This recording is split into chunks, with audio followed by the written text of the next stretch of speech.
What's up, everybody, and welcome to the Bears Profit Plays YouTube channel. If you enjoyed the content in this video, be sure to like and subscribe to the channel below. Also, be sure to stick around to the end of this video for a quick message from our team. Let's get into the video. All right, guys, let's get into some MLB picks and props for Sunday, July 16th slate of games. Trey, let's take a look at that leaderboard. Start us off. I don't want to because it wasn't a good day for me. I gave out the Boston Red Sox on the money line and plus a half on the first 5-run line versus the Cubs. Both bets, they did not even come close to cashing because in the bottom of the third, it basically came to an end on one swing of the bat from Cody Bellinger because he rocked a grand slam, just ruined all the chances that we had because the Red Sox, they lost the first 5 by a score of 8-1 and then lost the game by a score of 10-4. So they did try, but I'm sorry about that, guys. That one definitely hurt.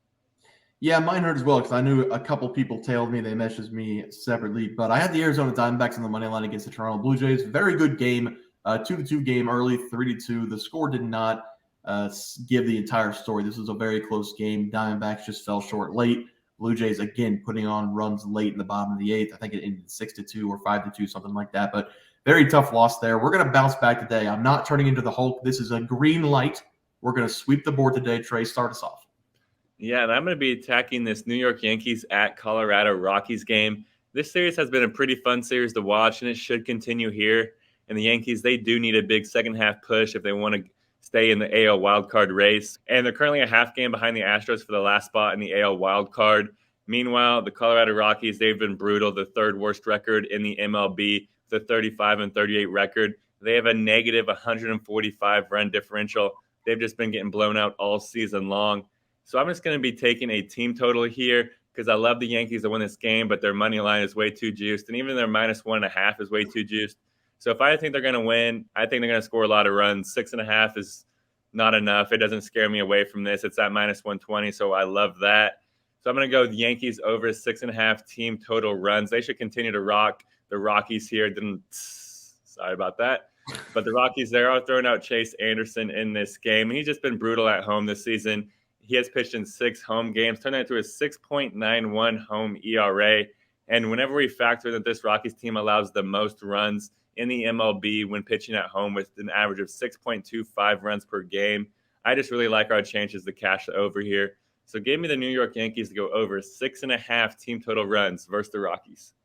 Yeah, Trey, I love that play. For my play today, I'm going to spice it up a little bit. I'm going to take the Washington Nationals over the St. Louis Cardinals on the money line at +160. So far in this series, they have split 1-1, and the Washington Nationals have put up 13 runs over the last 2 games. So the offense, again, is not the problem for the Nationals. The pitching has been the problem because they have allowed 14 runs to the Cardinals. I do like the pitching matchup for the Nationals in this game as well because Jack Flaherty, over the last 4 starts, has given up 33 hits. And the one thing that the Nationals do well is get people on base by hitting singles and doubles. They don't have a lot of power. They just make contact with the ball and find a way to get people on base.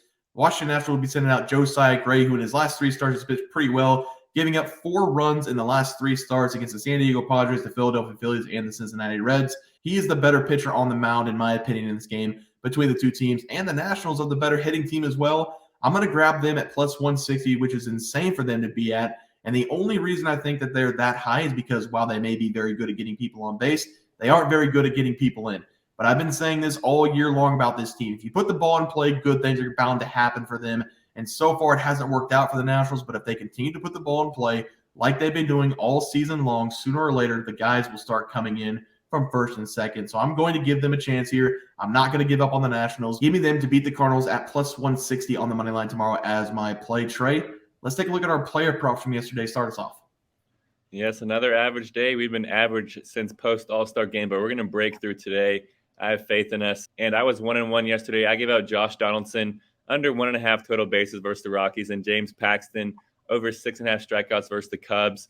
Donaldson, he was once again absolutely terrible in this game. He went a massive 0-for-4 yesterday, but I got to give it to him. He at least was putting the bat on the ball. He did not strike out once. They all were at least, foul balls or ground out. So I got to give him kudos for that. But it was a no-sweat bet. And if PrizePicks does offer that prop again, you might as well just smash it because he's just brutal this season. And then I also had James Paxton, and he did struggle in this game. He only pitched in 3 innings. He gave up 6 runs. Cody Bellinger, how dare you? And he did have 3 hits and 3 walks. but that grand slam did hurt him. He only struck out 4 batters, so he did already strike out 4 batters in 3 innings. And if he pitched his normal innings, I have faith that he would have hit that number. But I went 1-1 yesterday. Yeah, I also went 1-1. I had Jose Ramirez as my loser over 1.5 bases. He got a single in his first at bat. Everything else, he just got underneath the rest of the day. So he actually threw his bat yesterday in frustration. So it's the first time I've seen that in a while from Jose. And then I had Ryan Weathers as my winner, over 2.5 earned runs going up against the Philadelphia Phillies. A Schwarbaum in the 5th inning, 3-run shot, sent that one over for us. So 1-1 day, 2-2 as a team. Let's sweep the board today for a Sunday, go into the week hot, Trey. Start us off with some picks. Yes, I'm going to be going with Carlos Correa over 7.5 fantasy score versus the A's. It's a rarity that I'm riding a Correa over this season because he's been a cash cow for me taking his undies. But he has shown to be a different player through 2 games of the second half of the season. But yes, it is a lot easier to look like a better player when you're going up against the Oakland A's. But through 2 games of this series, he's hitting .500 with 5 hits, 2 doubles, 2 RBIs, and 2 runs scored. That comes out to an average of 13.5 fantasy points per game. So Correa, he has been good post All-Star break, and he is getting a great matchup here versus JP Sears as well. Sears, he's pitched in 18 games this season, turned into a 1-6 record with a 3.97 ERA.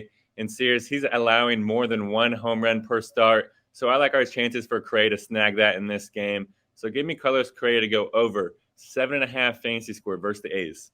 Yeah, Trey, I love that play. For my batting prop today, I'm going to be looking at Nico Hoerner going up against the Boston Red Sox. I'll be taking his over 1.5 bases as he's getting a pretty favorable matchup going up against Cutter Crawford, who, by the way, probably has one of the best pitching names I have ever heard in my entire life. Not only is his name Cutter, but he has a cutter, and he throws it at a 30% clip. His first name starts with a K instead of a C as well, so congratulations on those parents for having the perfect name for their son. That is where I'm going to stop at the compliments for Cutter Crawford because he's coming in with a 4.11 ERA over 17 starts. And he just got the opportunity to become a starter for the Boston Red Sox, and so far it has not gone well for him. In the last 5 games Crawford has started, he has given up a combined 13 earned runs, which doesn't seem like a lot, but he's only gone 6+ innings in one of those games in the last 5 starts. Teams are getting to him early and often, and I like the Chicago Cubs to get to him really early in this game, and I like Nico Hoerner to get to him as well. Nico, so far for the Cubs, has had a great season, coming in with a .270 batting average and has collected a hit in both of his games out of the All-Star break so far. He's going to find a pitch in this game and send it somewhere hard. Give me Nico Hoerner as my first play over 1.5 bases against the Boston Red Sox. Trey? Yes, and then my pitching prop, it's going to be Gerrit Cole, under 2.5 earned runs allowed versus the Rockies. This is actually a plus money play at plus 105 on FanDuel, so it should be even money on PrizePicks, obviously. But I talked about the Yankees offense earlier in the game pick section, but I think Cole's going to have himself a day here as well. And it does not worry me that he's pitching in Coors Field either, because he's been great there his entire career. Cole, he's pitched at Coors Field twice in his career, turned that to a 1-0 record with a 2.92 ERA. Cole, he's allowed 2 runs in both of those starts, hitting the under in both of those. And Gerrit, he's pitched great on the road this season in his 7 road games. He's turned that to a 3-1 record with a 2.74 road ERA. And Cole, he's hit the under in 6 out of those 7 road games as well. So give me Gerrit Cole to bunker down on the road at Coors Field and to go under 2.5 earned runs allowed versus the Rockies. Risky play, Trey, but I love the play. I love Gerrit Cole there. For my pitching prop, I'm going to stay with the Chicago Cubs. I'm going to go take another guy I always take, Justin Steele, under 2.5 earned runs going up against the Boston Red Sox. Steele is having the best season of his career, and he has better Cy Young odds right now than their ace partner, Marcus Stroman. He is plus 2,000 for Cy Young, which puts him in 5th place right now in odds to win. If you ask me, I think it's worth a shot to put some money on him and to win it all. We have seen him in 16 games so far this season, pitching 91 1/3 inning, only giving up 26 earned runs. And that 26 earned runs looks a lot better when you know that he gave up 10 of them in 2 starts. He's coming into this game with a 2.56 ERA, having a 92 record and nearly a sub-1 whip. This will be a tough game for him going up against the Boston Red Sox, who rank 4th in the MLB in team batting average, having a 264 team batting average. But I'm going to trust him in this game because the Boston Red Sox have 5 batters in this starting lineup who bat from the left side, and a majority of them are the big hitters for them. We have Alex Verdugo, Rafael Devers, Yoshida. Those guys cause problems for opposing teams, but they do hit from the left side. Justin Steele this season has been one of the best pitchers in the MLB, facing lefties, giving a batting average of 214 against left-handed batters. Give me him again today against the Boston Red Sox to shut them down, going under 2.5 earned runs as my last play of the day. Guys, that'll do it for MLB player props and game picks for Sunday, July 16th slate of games. If you guys enjoyed the content, please be sure to drop a like on this video and subscribe to the channel below. We'll see you guys next video, and thanks for watching. Just want to let everyone know that while we do give out free picks, plays, and predictions on our YouTube channel, we also have a website for you to check out. On our website, bearsprofitplays.com, you can subscribe to the website absolutely free with an email and gain access to our written articles about upcoming sporting events. If you're really looking to make some cash, we have an option to become a member of our website. If you become a member, you will gain access to our locks of the week, which are written articles that go in depth as to why we are picking that particular outcome. As of now, our member plays have been red hot, hitting over 60% of our plays. If you don't want to become a member, it's no sweat. We are here to try and make you guys some money. That's our main goal. So come on over to bearsprofitplays.com and subscribe for free. Check us out, follow our free picks, and see for yourself that our member plays are a great investment for you. Thanks for watching.